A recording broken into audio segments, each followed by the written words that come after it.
Eu me chamo Paulo Davi e você está no meu canal. Estamos seguindo naquela série Entendes Tu o que lês? Fizemos Romanos, comentamos, lemos e comentamos. Estamos agora comentando o Sermão do Monte, a essência da doutrina de Cristo. Falamos sobre as bem-aventuranças, que dá início. Jesus começa esse sermão com as 10 bem-aventuranças. E hoje queremos falar, comentar o que está em Mateus 5, verso 13 a 16. Vamos ler. Vós sois o sal da terra, e se o sal for insípido, com que se há de salgar? Para nada mais presta, senão para se lançar fora e ser pisado pelos homens. Vós sois a luz do mundo.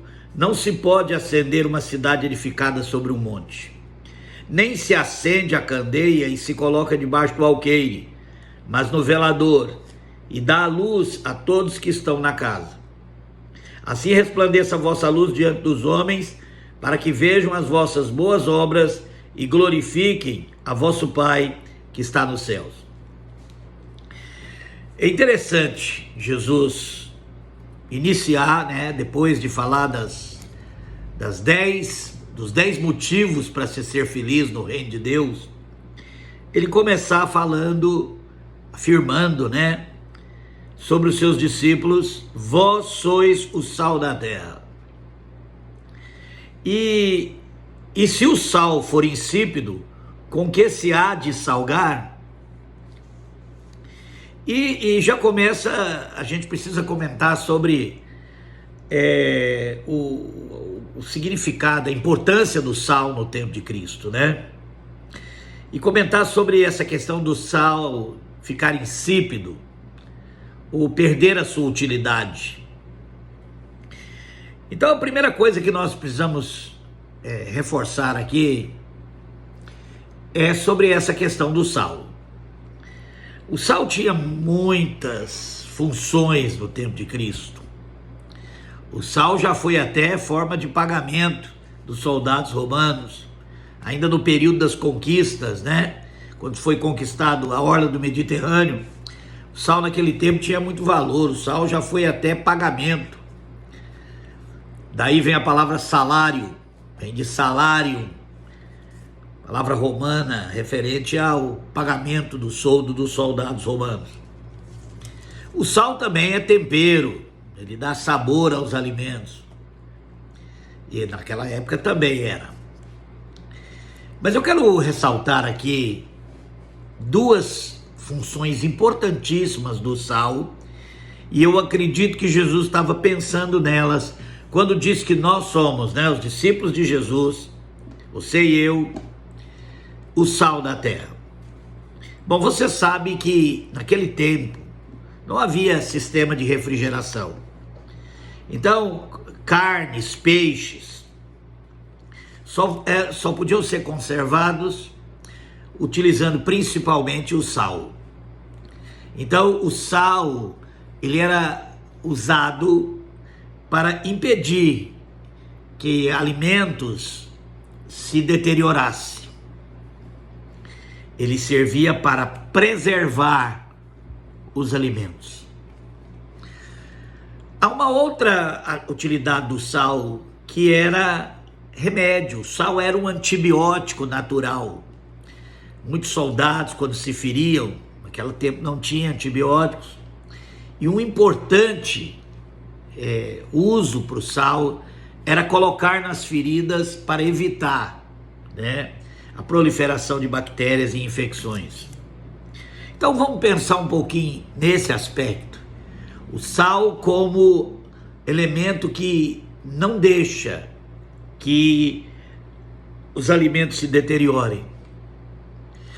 E nós sabemos que uma carne, por exemplo, ela vai se deteriorar porque o animal que doou aquela carne, de onde foi tirado aquela carne, o peixe, a vaca, a ovelha, ao perder a vida, quando a vida sai desses animais, imediatamente a carne vai entrar em processo de decomposição. Hoje nós usamos ou comemos imediatamente, ou usamos refrigeração, mas naquele tempo era o sal. Havia outros temperos que poderiam ser utilizados, mas principalmente o sal. E eu penso que Jesus, quando olha esse mundo, sem a vida de Deus, porque essa é uma característica do mundo, né? O mundo é uma construção humana, e uma construção humana de um ser humano que virou as costas para Deus. O mundo traz a marca do egoísmo, o mundo traz a marca de um homem que pensa somente em si e que está disposto a passar por cima do outro para alcançar seus objetivos. Isso é a essência do mundo, né? O egoísmo é a essência do mundo. E isso é morte. E quando Jesus pensou no reino dele, que espalharia sobre o reino desse mundo, ele pensou justamente nisso, né? Que nós iríamos impedir que o mundo deteriorasse de vez. E como? Neutralizando esse egoísmo. Do lado do egoísmo está a exclusão social, está a exploração, está a escravidão, está todo tipo de preconceitos e coisas que nós vemos hoje no mundo, as guerras. A guerra é uma manifestação do egoísmo, do desejo de poder, do desejo de controle. E os seus discípulos deveriam salgar esse mundo através do exemplo, através de uma vida de negar esse coração egoísta, através de fazer esse espírito contrário que há no mundo, né? Se o mundo quer guerra, nós pregamos a paz. Se o mundo quer derrubar, nós queremos levantar. Se o mundo quer condenar, nós queremos levar uma palavra de perdão, de acolhimento. Então, o Espírito de Cristo, na vida do cristão, funciona no mundo como um sal, impedindo que o mundo deteriore de vez. E esse é um papel do cristão, né? Conservar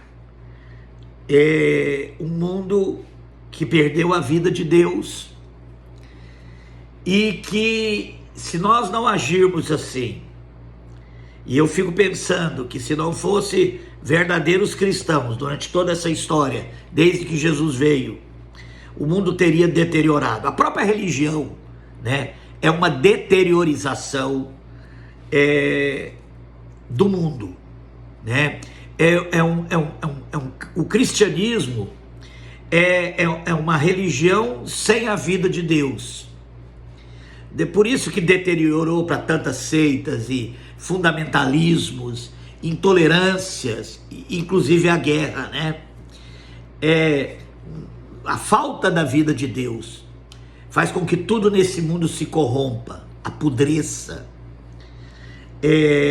tenha mau cheiro, esse mau cheiro do egoísmo que deteriora tudo. Então, nós, como discípulos de Jesus, precisamos sempre ter um espírito contrário. Precisamos ter aquele espírito que preserva, aquele espírito que impede que a coisa deteriore. Então, é tão importante a igreja nesse aspecto, com a sua palavra profética, pregando a paz, pregando o perdão, pregando o amor, pregando a união, pregando o acolhimento, pregando a necessidade de se olhar para aqueles que são excluídos pelo egoísmo humano. Isso é sal, é o sal da terra. E é interessante que o sal, que é o cloreto de sódio, ele não tem como se tornar insípido por si só. Ele não perde as suas propriedades com o passar do tempo.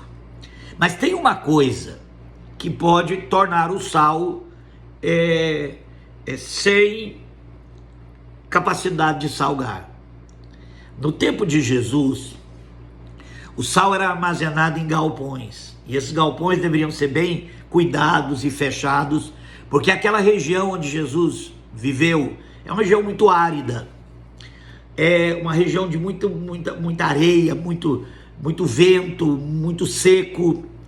E o que acontecia? Quando aquele sal ficava muito tempo guardado, ele acabava perdendo as suas propriedades, porque ele ia se misturando com a sujeira do mundo, com a areia do lugar.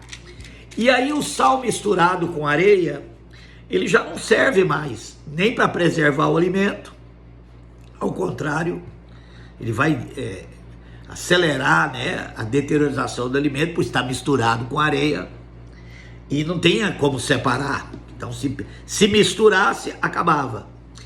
E muito menos para a outra propriedade importante do sal, que era ser o antibiótico.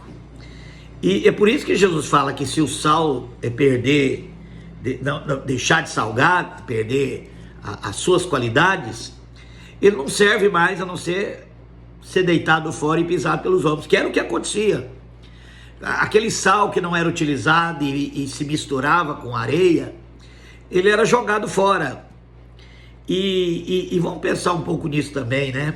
Quando o cristão, ao invés de ser sal, ele se deixa misturar com a sujeira desse mundo, com esse espírito de egoísmo que marca o mundo, né? Você imagina um cristão egoísta, que valor ele tem para o reino de Deus? Ao contrário, né? O cristianismo acabou se tornando uma pedra de tropeço, né, para o reino de Deus. Muitas pessoas que ficam vendo esses religiosos que dizem ser seguidor de Cristo e faz tudo aquilo contrário que Jesus ensinou, acaba levando as pessoas à descrença. Alguém já disse que o ateísmo é filho bastardo do cristianismo. Foi um cristianismo misturado com o egoísmo desse mundo, corrompido, né? Que levou aquele movimento do final do século XIX, começo do século XX, até os dias de hoje, onde pessoas resolveram se proclamar ateus, porque elas pensam assim: se Deus é isso aí, se Deus é isso que nós vemos nos cristãos, né? Porque o cristianismo patrocinou escravidão, apartheid, preconceito, guerras, torturas, gente sendo queimada, intolerância. E hoje a gente vê isso claramente, né? Tá cheio disso. Representantes desse grupo de pessoas que se dizem cristãs, bradando, atacando as pessoas, praticamente querendo apedrejar os pecadores. Aquilo que eles entendem que é pecadores, eles vivem apedrejando. E isso, o que é? Isso é nada mais, nada menos do que sal misturado com a areia desse mundo. E aí, não é à toa que você vê aí todo dia no jornal escândalos e pessoas zombando dos cristãos. Eles estão pisando no sal, porque o sal é misturado. Então isso Jesus falou que isso ia acontecer. Se nós dizemos que somos cristãos e fazemos e falamos coisas contrárias ao Espírito de Cristo, nós não servimos mais, a não ser para ser jogado fora e ser pisado pelos homens. Então, muitas pessoas falam, estão perseguindo os cristãos. Não, eles não estão perseguindo os cristãos. Não, hoje nós não estamos nesse tempo. Houve um tempo, sim, de que porque as pessoas eram realmente cristãs lá no Império Romano e que afrontavam, né, o desejo de César de ser Deus e se recusavam a pegarem armas para pertencer ao exército de César e libertavam seus escravos, porque essa é a razão da grande perseguição que a igreja cristã sofreu durante o Império Romano, né, por não adorar o imperador, por não bajular o imperador, como muitos que se dizem cristãos hoje fazem, né? Ficam lá nos palácios, né? Bajulando os políticos, os governantes. A igreja cristã nunca fez isso no tempo dos apóstolos. E muitos soldados que se convertiam abandonavam suas espadas, e muitos donos de escravos que se convertiam libertavam seus escravos. E isso era uma coisa que era uma afronta, porque essa é a base do Império Romano: o culto ao imperador, o poder militar e a escravidão, que é o modo de produção escravista dos romanos. E de fato a mensagem de Cristo, o sal dos cristãos, começou a abalar as estruturas do Império Romano. Daí a grande perseguição. Mas o que nós temos hoje não é perseguição aos cristãos, pelo menos não no nosso país, não nos Estados Unidos, não no mundo ocidental.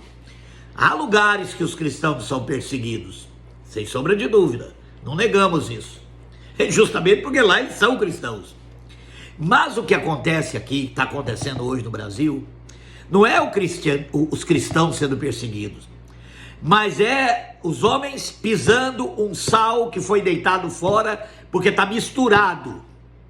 Quando você vê pastores ficando milionários às custas do evangelho, esse comércio da fé, quando você vê os líderes religiosos mais preocupados em bajular o poder, querendo poder, então isso é mistura, e os homens vão pisar, porque Jesus disse que isso ia acontecer. Se o sal se tornar insípido, ele vai ser jogado fora. Bom, o sal também era utilizado como cura, né? Curar as feridas. E também o povo de Deus, pelo seu testemunho, se estamos realmente seguindo a Cristo, nós também podemos funcionar nesse mundo como cura das feridas, como o antibiótico, para não deixar que as guerras desse mundo, os embates desse mundo, acabem destruindo as pessoas. Eu acho que essa é uma parte mais pessoal, né? Enquanto que o sal, enquanto preservador social, é uma coisa mais social, mas também aplica a vida de famílias, a relacionamentos, a tudo. A cura é algo que faz parte do evangelho. Jesus curava. Jesus ordenou que nós devíamos curar os enfermos, que nós devíamos libertar aqueles presos por espíritos imundos. E essa é uma missão da igreja, e essa é uma função do sal. E curar feridas, tratar das feridas, confrontar o pecado, mas não o pecado como os religiosos acreditam, né?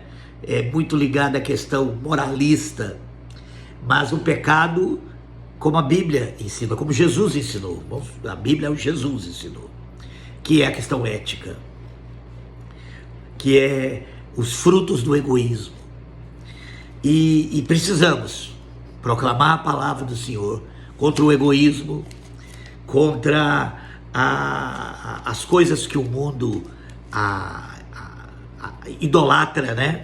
O dinheiro, a riqueza, o poder, né? E muitas pessoas estão doentes, machucadas por causa disso, e precisamos ser sal e levar a cura. Mas Jesus diz também que nós somos a luz do mundo. E ele fala que não se pode esconder uma cidade edificada sobre um monte. Aqui ele está falando sobre a igreja dele. A cidade edificada sobre o monte. A verdadeira igreja. Ele não está se referindo a seitas que giram em torno de homens e doutrinas. Ele está falando daqueles que fazem parte da igreja de Jesus, daqueles que têm Jesus como pastor. E diz que não tem como esconder uma cidade edificada sobre o monte, sobre a rocha, né? Jesus disse que sobre essa pedra edificarei a minha igreja. Que pedra era essa que ele disse para Pedro? Não era Pedro, obviamente que não, mas era a confissão de Pedro. É sobre essa confissão: tu és o Cristo, filho do Deus vivo, que a igreja é edificada, a verdadeira igreja de Deus. E essa verdadeira igreja não pode ser escondida. Nem se acende a candeia e se coloca debaixo do alqueire, mas no velador e dá luz a todos que estão na casa. Assim resplandeça a vossa luz diante dos homens, para que vejam as vossas boas obras, glorifique a vosso Pai que está no céu.